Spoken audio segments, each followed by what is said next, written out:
Okay, so dear Dharma practitioners, be comfortable yourself and relax your body and keep your back straight, neck head straight in one line and your right palm on your left. So gently close your eyes and bring your attention to this bell sound, and while you're focusing to the sound, mentally relax your body, relax your mind and relax your breathing with your thoughts. So do nothing extra. Just follow the sound, please.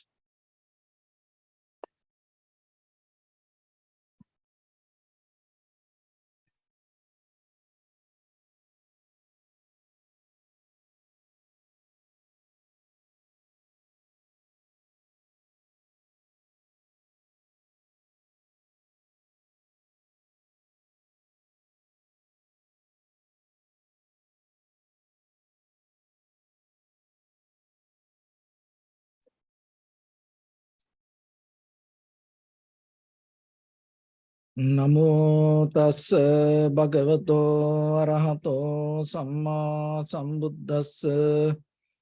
Namo tassa bhagavato arahato samma sambuddhassa. Namo tassa bhagavato arahato samma sambuddhassa. Homage to the blessed one, the exalted one, the fully enlightened one. So, dear Dhamma practitioners, in these ongoing meditation sessions, we mainly try to share some basic informations related to meditation practice, and with the purpose to give you an opportunity to practice yourself and develop a very clear, good spiritual foundation. Because most of time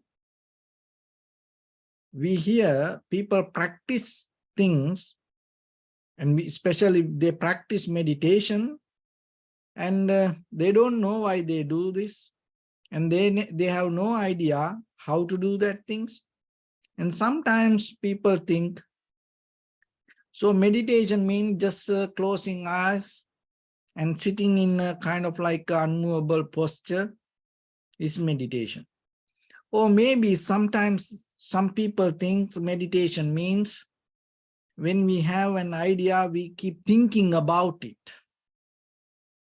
So today we are going to talk about a little bit, according to the Buddhism, what it means by mindfulness and how you can develop it, and what is the meaning of meditation. So it is very important to go back to the very basic level and understand the very meaning of the word, because otherwise we may misunderstand and maybe we start to do something different. So when it comes to meditation, there is a word called sati, that is the Pali word. So this Pali word came from kind of like a Sanskrit word called smriti. So the smriti means the memorizing, remembering, like a chanting, like a Vedas in the Sanskrit, that the ancient time they had the Vedas, this knowledge, and during that time they used to memorize it, and they orally used to keep practicing, chanting it. So chanting helped for them to memorize. And so by the time this became a kind of like a mental quality. So how much you can memorize. So even when it comes to the Buddhism, that a lot of sutras we have. So the Buddha's teaching. So sometimes you need to remember the sutras. So as monks, we do chanting and memorizing. So we also have that tradition. But when it comes to meditation, in that meditation also sometimes this mindfulness explained as memory, remembering, memorizing. So what is the difference? So it is important for us to understand this. So when it comes to the very purpose of tranquility meditation, it's develop the tranquility state of the mind and having undisturbed mind, and at the same time developing a very solid, unmovable clarity within the moment of experience is very necessary. So in tranquility meditation, that is what we develop. So in another way, it explains what is the tranquility meditation: non-judgmental, present, focus, awareness. So within your moment of experience, you develop the awareness without judging. So this is very important, non-judgmental. So to judge here in the conventional level, you have to compare. So this means you have to have comparison. So to compare to what? So the moment of experience, sometimes you compare to past. So that is where sometimes the another thing called the memory. So always that's this, we compare it to memory in our conventional life. And most of time, our conventional knowledge also depend on the memory. So what you memorize, remembered, is important for your day-to-day activities. But what is the difference between the meditation and memorizing things? Because when it comes to the meditation or mindfulness practice, you can't put the effort to remember things. It is totally different effort. So when it comes to that, there are two kinds of memory. One is called skillful memory, and another one called unskillful memory. So what is the skillful memory? So that is what related to meditation. So this is whatever in the present moment, when you engage with that moment with the conscious decision, so then you know what you are doing. So as example, when you sit for meditation, you take a very conscious decision to practice. So once you sit for that, and then you know you are practicing meditation. So that is a kind of like a memory. So that again and again, you know, you sit for meditation. And then while you are practicing, what happens? Whatever happened in the past start to come to your mind. So that also memory. So then sometimes your mind start to go to your past. And sometimes past memory come and start to disturb to the present moment. So that also memory, that is called unskillful memory. Why? Because it affect for your primary mental decision. So the primary mental decision means in the very moment, whatever the decision you do, your conscious decision. So if you are capable to be in the conscious decision, for that also you need the memory. You have to remember. Because once you close your eyes, you know you practice meditation again and again. So when the mind goes somewhere, when the mind goes with unskillful memory, then you have to remember that you have to have some memory related to what you practice. Because when the mind goes somewhere, to bring it back, you need to remember, oh, I remember I practice meditation. So that memory is not related to something you memorize. Like when you are driving, you remember you are driving. And sometimes when you do something else, or maybe you are talking to somebody else or looking here and there, sometimes whoever next to you, they mention, hey, remember you are driving. So that's mean what? That's mean you come to your present moment. So that is a moment by moment awareness you related to your moment of action, and keep knowing it. So that is very necessary. So otherwise, that whatever that happened in the past, if you try to remember it and if you try to practice meditation, then it is two different things. Because your mind doesn't have capacity to do two things at once. In the deeper level, your mind interferes with only one thing at one time. So then if you try to memorize something, you have to lose the present moment of experience. And then what you need to do, you slowly tune to the present moment of experience and stay knowingly again and again, again and again. So that will help you detach from the whatever happened in the past. So then how you can practice this in day-to-day life?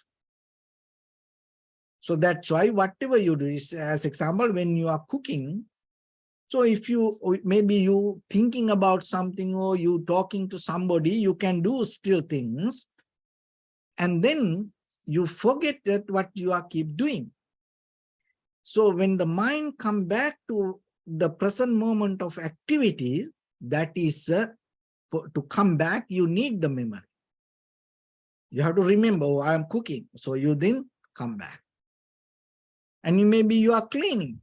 So while you are cleaning, maybe your some kind of past memory can take you to somewhere.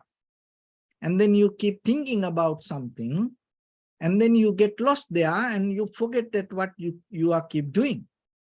So then you suddenly you remember what you keep doing. So that remembering here means what? You recognizing your present moment of action. So that is here. When it comes to meditation, sati means that is one thing. So you have to remember then, whatever you keep doing, if you are capable to know, and if you are capable to knowingly do it, that is a way that you can develop your mindfulness for a certain level. Not the 100%, but when it comes to tranquility level, this is important. So then in day-to-day life, how you can develop it? So whatever the action that you take, there are three actions: bodily action, verbal action, and mental action.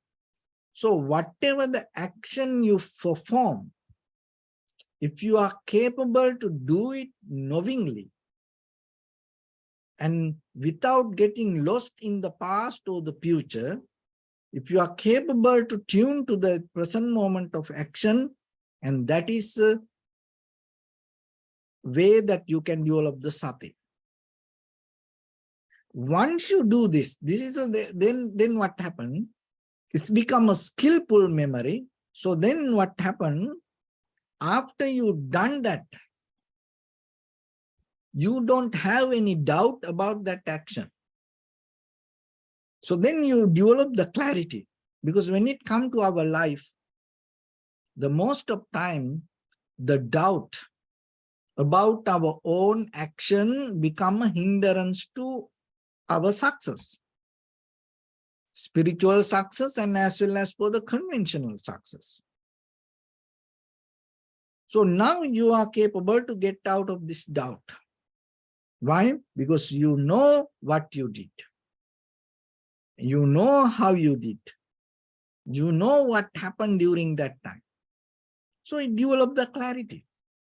And when that clarity becomes strong and clear, within inside you what happened, you are capable to recognize and see when you become mindful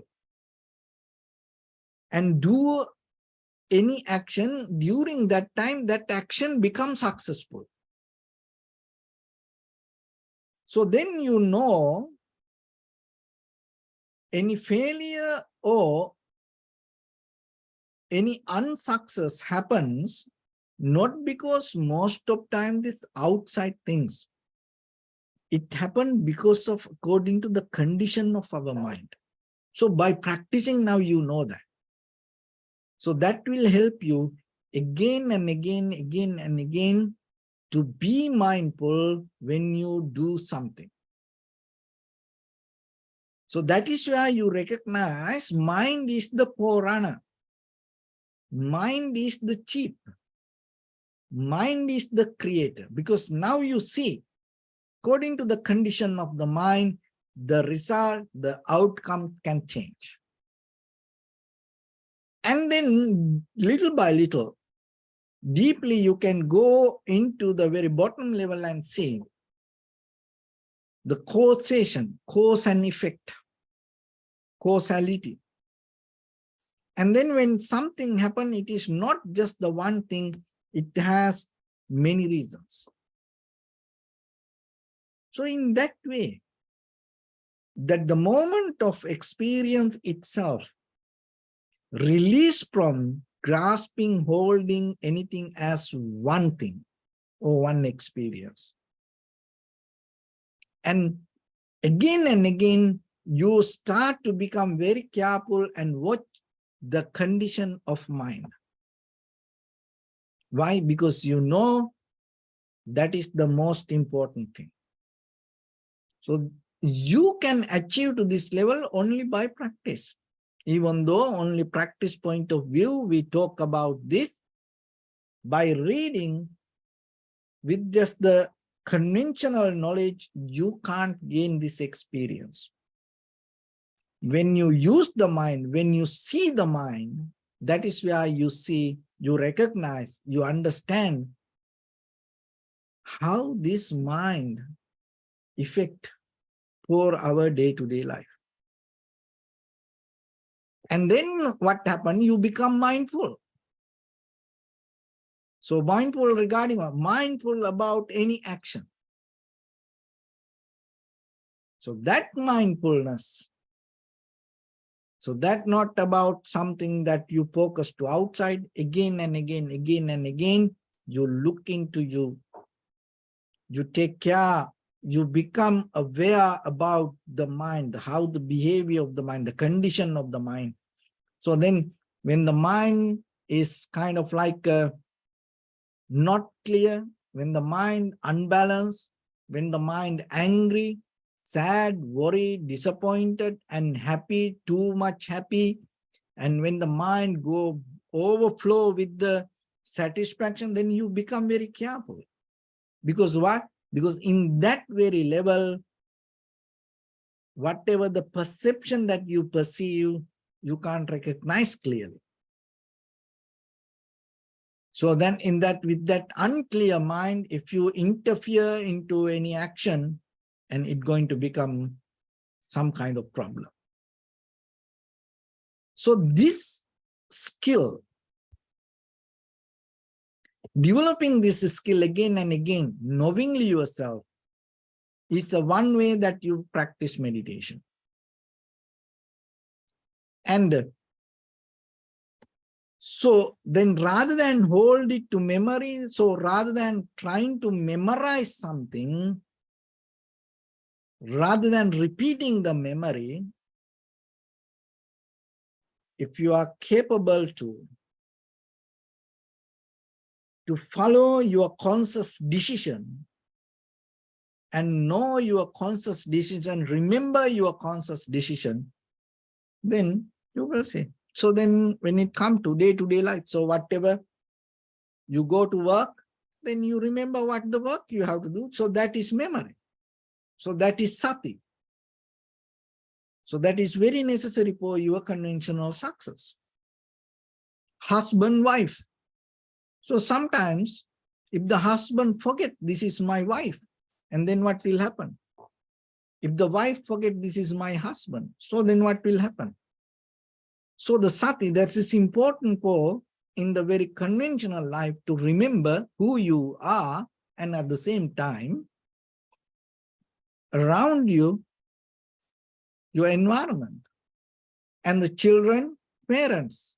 If the children know this is that these are my parents, if the parents know this is my children, so that understanding is again and again take you to the present moment, and at the same time, it will help you to maintain very comfortable conventional lifestyle. And even when you're going to do kind of like a very dangerous thing, if you know it is very dangerous, what will happen?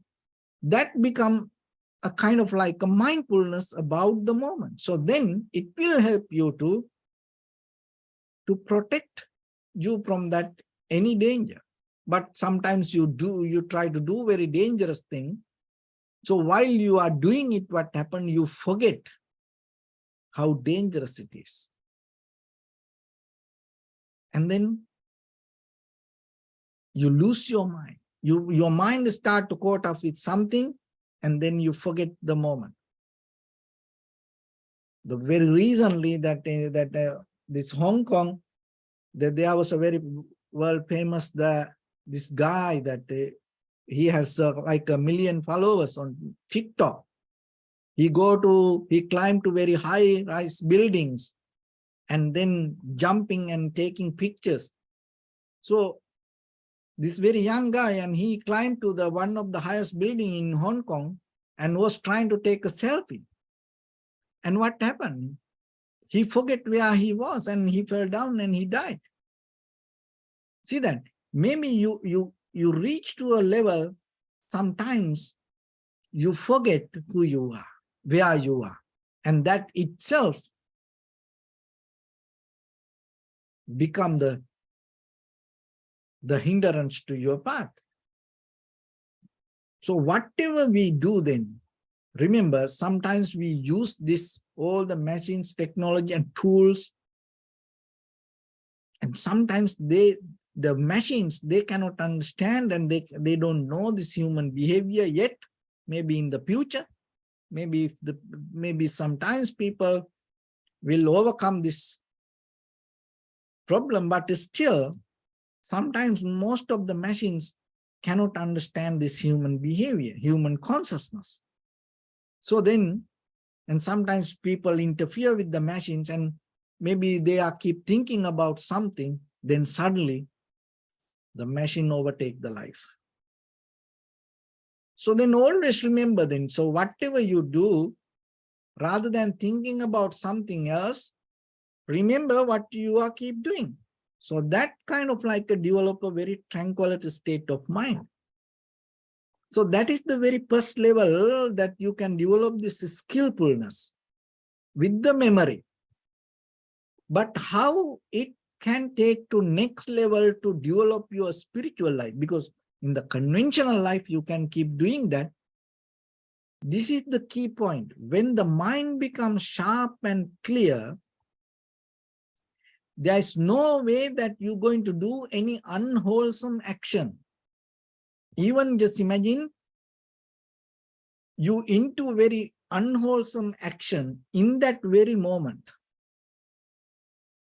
If you become mindful, if the mind becomes very clear, you recognize it as an unwholesome action. So that is where it becomes a protection for you to not to go into any unwholesome activities, unprofitable activities. So then the mindfulness is kind of like become a guardian angel for you. When you become mindful out of your bodily, verbally, mentally action, you don't do any harm. When you are not mindful, anything can happen.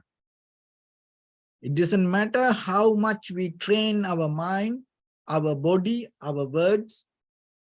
If you are not mindful, anything can happen. So that's why the being mindful is very necessary, because each and every moment is a very new moment. So don't trust yourself. Don't trust your memory. Don't trust your skills. Don't trust your husband or the wife or the children or the parents, brothers, sisters, friends, families, even the gurus, the teachers. Don't trust their skill. Because as you know, very skillful people make a lot of mistakes in the world. And just this formula,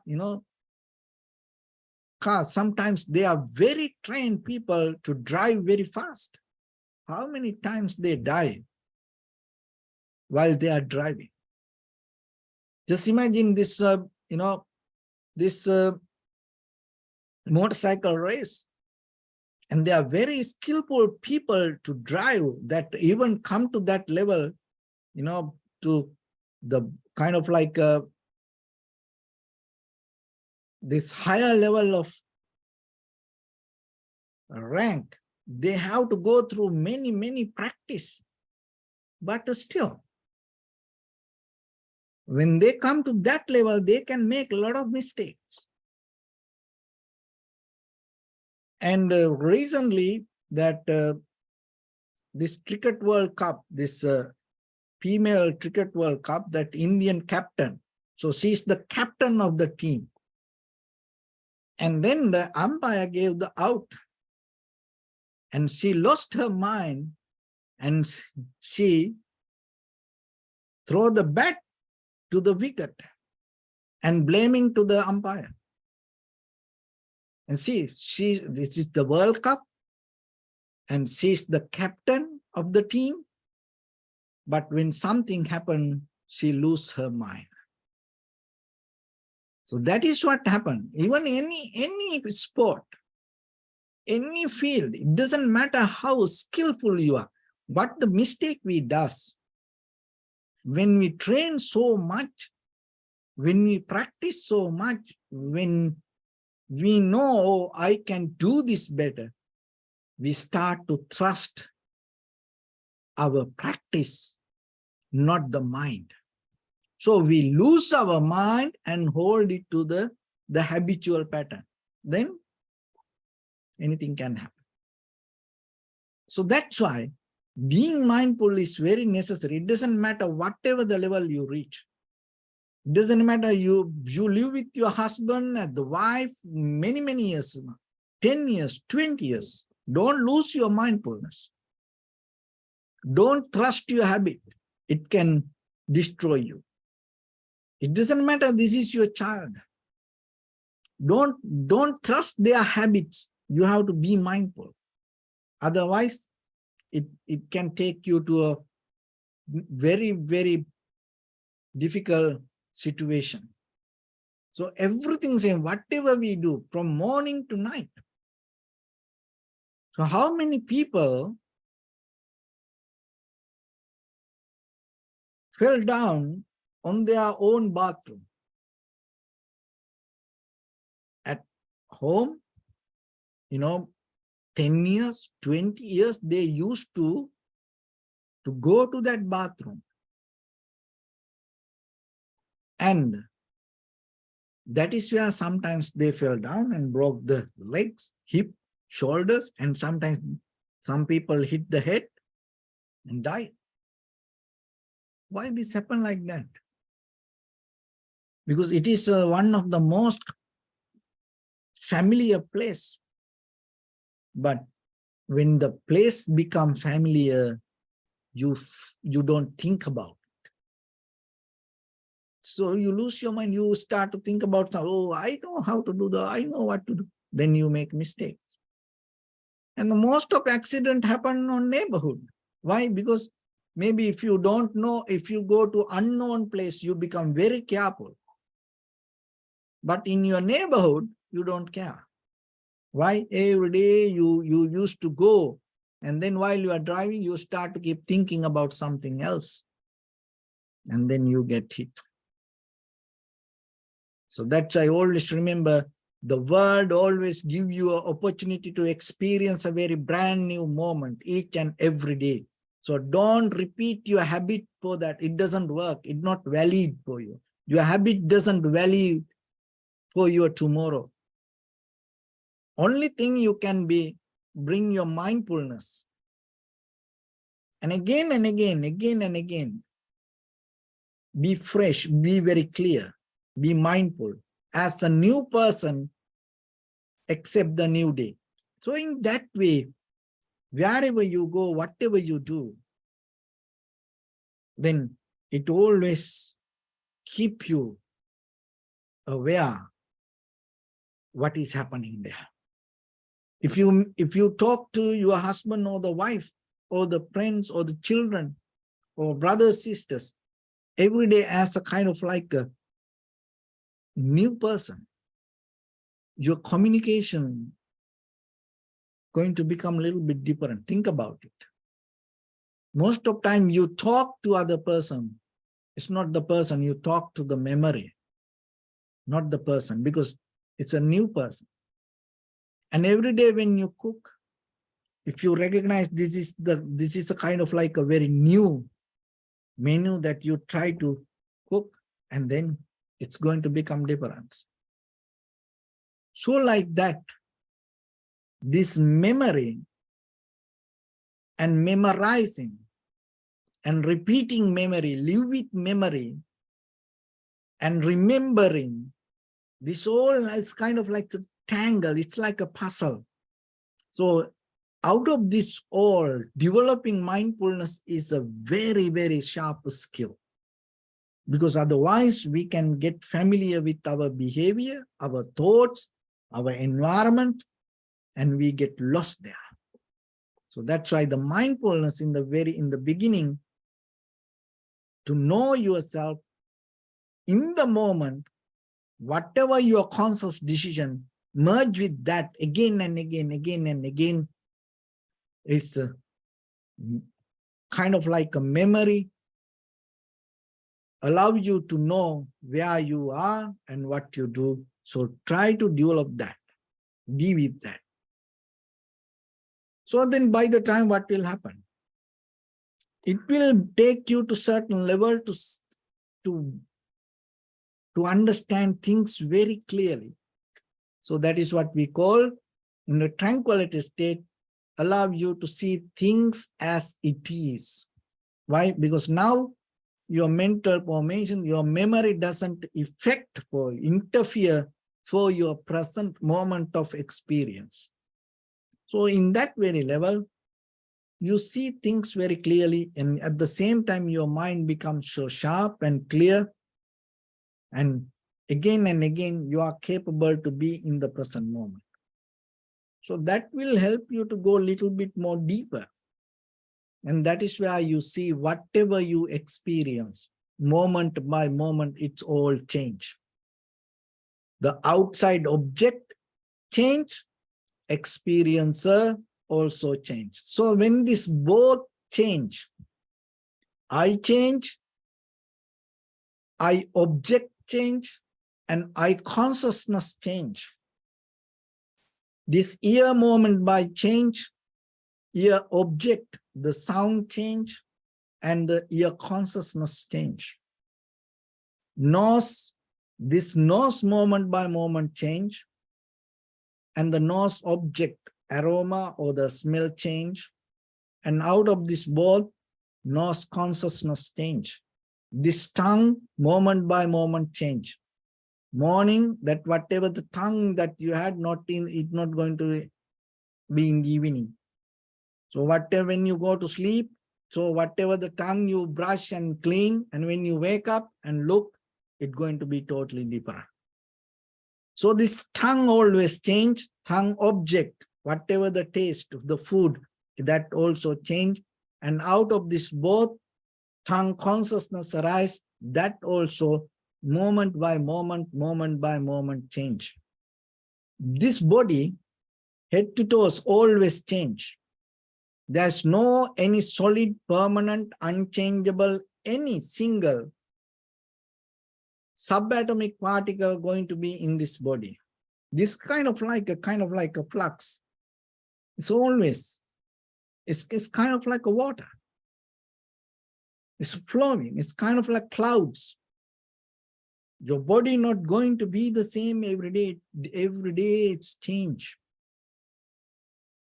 And whatever the sense in the body object, so whatever the outside, that another person or another thing and touch this body, that also change.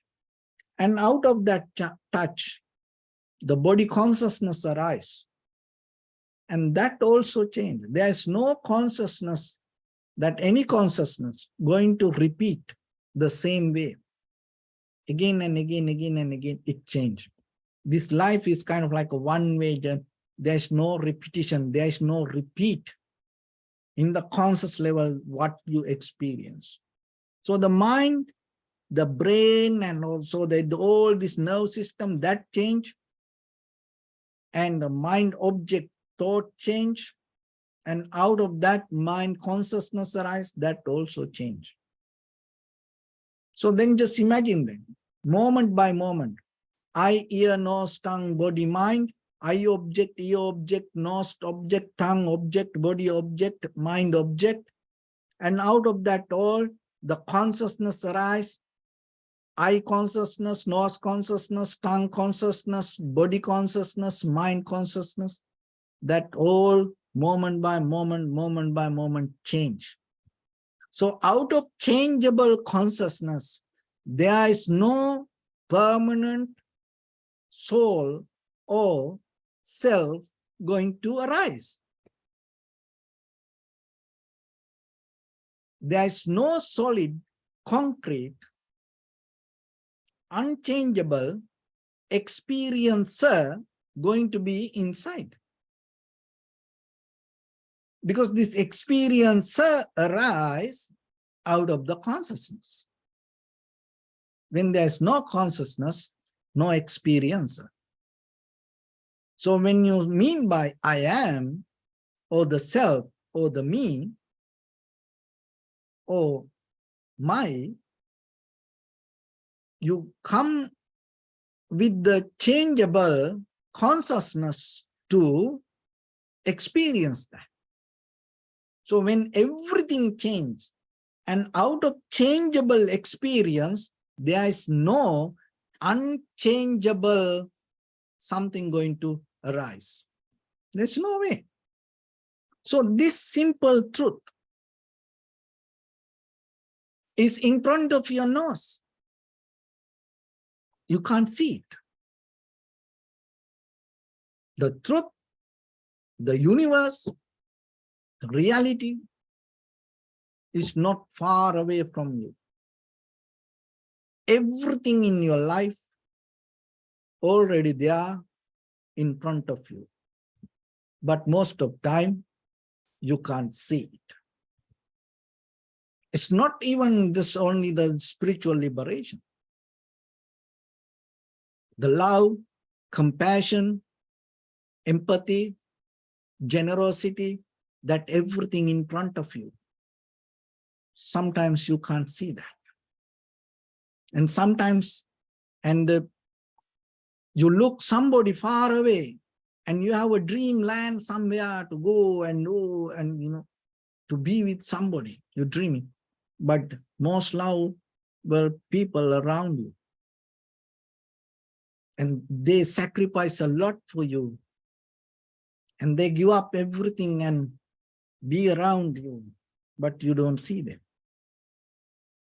So this deeper spiritual recognition take you back to understand the reality of this conventional life. So that is the beauty of this spiritual journey, because when you recognize this spiritual that the transformation through the practice, and in this conventional life, you start to see that unknown truth, that whatever already exist there. And that is where you recognize your husband, your wife, your children, friends, families, brothers, sisters, and the deeper connection with them. Because otherwise, sometimes we have our own thing in our head. We go behind that dreams and we don't see that. So, but once you see this truth in front of you, then you recognize everything around you. So once you see that, you are so comfortable with your life, you not look for something somewhere. And that you itself, it develop your contentment, satisfaction, your fullness, because everything already there within you. And then once you know that, there is no desire to become, because you already became. So it's kind of like, that's why sometimes when you try to do something, we start from the ending point. So our ending point is the beginning point of most of time in our life things. So then once you recognize that, you most of time you withdraw from the desire. There's nothing to look. There's nothing to gain. There's nothing to go behind. There's nothing to resist, because everything there within you, around you. And then it's the fullness. One single moment, if you experience that, then you drop this running horse inside your mind. And then that itself becomes the liberation for you, transformation for you to end this journey. Because otherwise, we keep running and we don't know where we go. Honestly, we don't know what we want.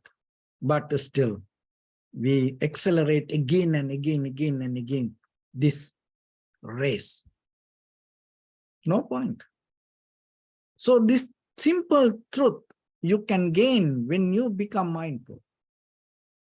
Intellectually, you can't get this. Don't try that. Don't try to quote up on the words that you hear. It's not good, because when you wake up tomorrow, it's going to disappear. Get some experience through you. Push yourself to gain the experience. Practice it. Practice again and again and again. Look into your mind. Look into your mind. When the mind go here and there, bring it back wherever you are. Be there again and again and again. So by the time you recognize, more than in your dream state, the moment of reality, that what you experience is so comfortable for you. That is where your journey going to end. So with that, let's get into practice a little bit now. So your right palm on your left and neck it straight in one line, and be comfortable with your posture.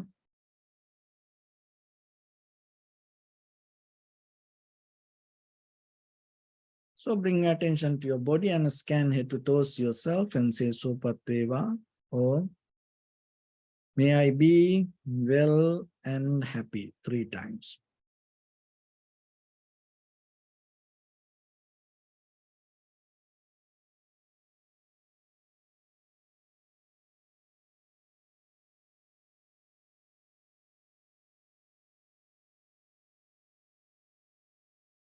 Take a moment and think.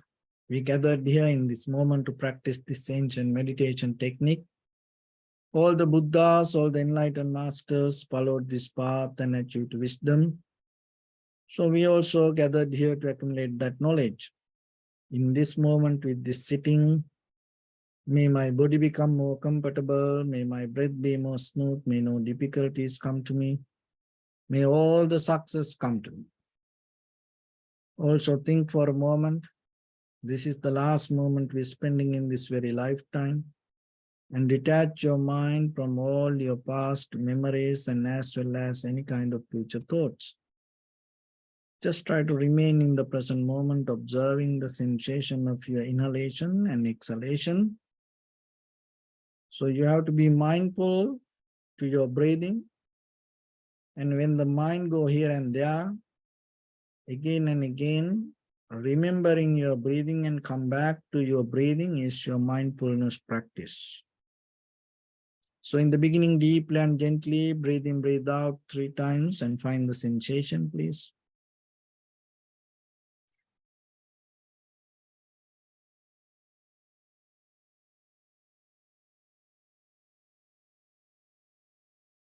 And allow your inhalations, exhalations happen itself. So when it happens through the sensation, recognize it, do nothing extra.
Bring my attention to your body, please.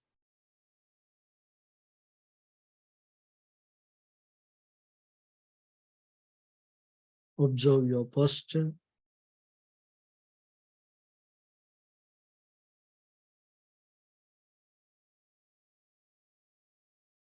We cultivate loving kindness and compassion in our heart and radiate it as a light through entire your compound, village, city, state, country, world, around this universe. Also as far as you can through galaxies, other planets, stars. Reminding yourself like this. With clear intention, mentally repeat after me. May all living beings in this universe be well and happy.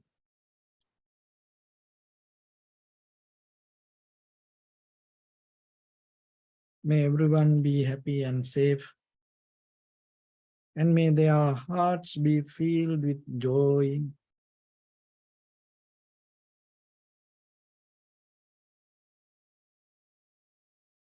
May all living beings live in security and in peace.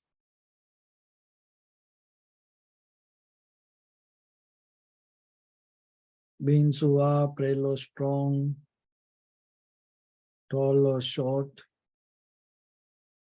big or small,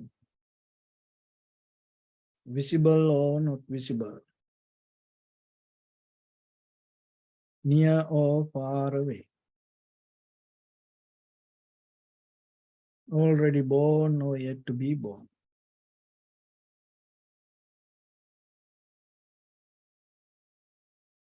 May all of them dwell in perfect tranquility.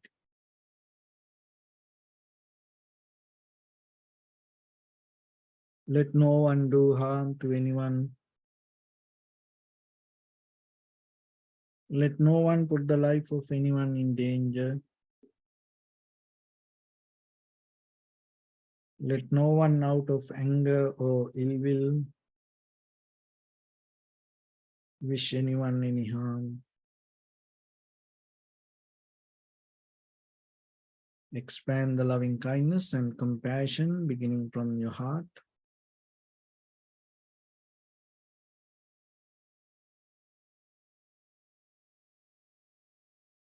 Forward, visualize yourself and send it as a light.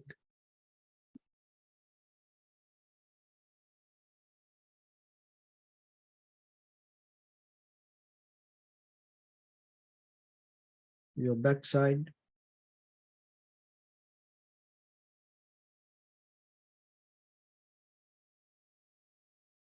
to your left side,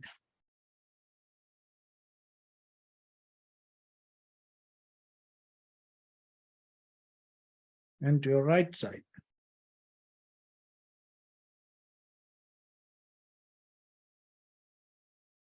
Downward,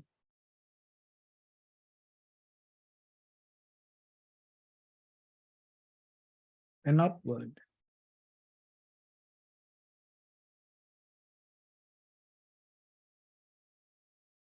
To all six directions at once.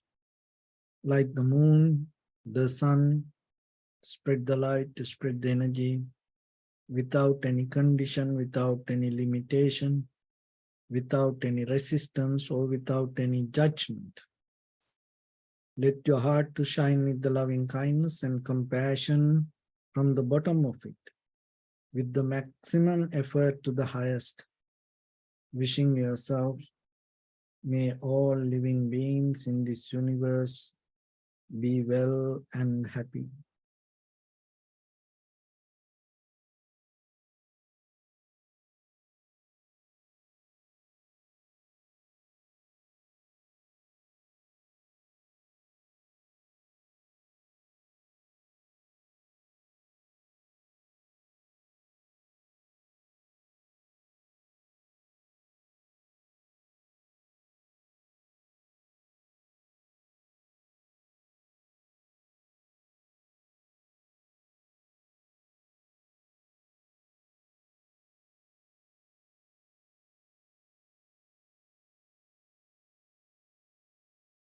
Say sadhu, sadhu, sadhu.